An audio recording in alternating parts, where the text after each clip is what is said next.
खबर इजरायल और हिजबुल्लाह के बीच जारी तनाज़े को लेकर है। इजरायल और हिजबुल्लाह पर शदीद हमले देखने को मिले हैं। लेबनान में अफरा तफरी एक बार फिर से मच गई है और 180 लोगों की मौत हो गई है। बड़े पैमाने पर यहाँ पर अमवात हुई हैं। हमले में तकरीबन 300 अफराद जख्मी बताए जा रहे हैं।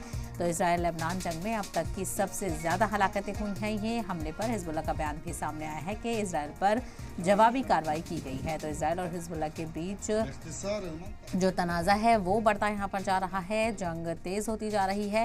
ताज़ा हमलों में 180 लोगों की मौत हो गई है, जो कि अब तक की सबसे बड़ी तादाद है। इससे पहले भी हालांकि कई हमले देखे गए हैं जिसमें कई लोगों की अमवात हुई है, लेकिन सबसे ज़्यादा अमवात इस हमले में बताई जा रही है, जिसमें 180 लोग इस हमले का शिकार हुए हैं। 180 लोगों की मौत हो गई है और हमले में तकरीबन 300 अफराद जख्मी बताए जा रहे हैं। तस्वीरें आपके सामने हैं। ज़बरदस्त धमाके से लेबनान गूंज उठा। अफरा तफरी देखने को मिल रही है और ज़ख्मियों का इलाज भी किया जा रहा है।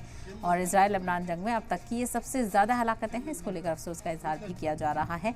बड़े पैमाने पर इस हमले की मजम्मत की जा रही है। तो वहीं दूसरी तरफ आपको बताते चले, हमले पर हिजबुल्लाह का रिएक्शन भी सामने आया है कि इजरायल पर जवाबी कार्रवाई की गई है। तो यहाँ पर वार और पलटवार देखने को मिल रहा है। एक तरफ इजरायल की तरफ से हिजबुल्लाह को निशाना साधा जा रहा है, तो वहीं हिजबुल्लाह भी अपने ऊपर हुए हमलों का जवाब यहाँ पर दे रहा है।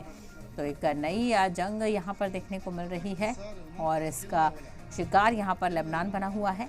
लेबनान के लोगों में मायूसी और बेचैनी देखने को मिल रही है। अफरा तफरी मची हुई है। लगातार हमले और धमाके हो रहे हैं और इन हमलों के नतीजे में 180 लोगों की मौत हो गई है।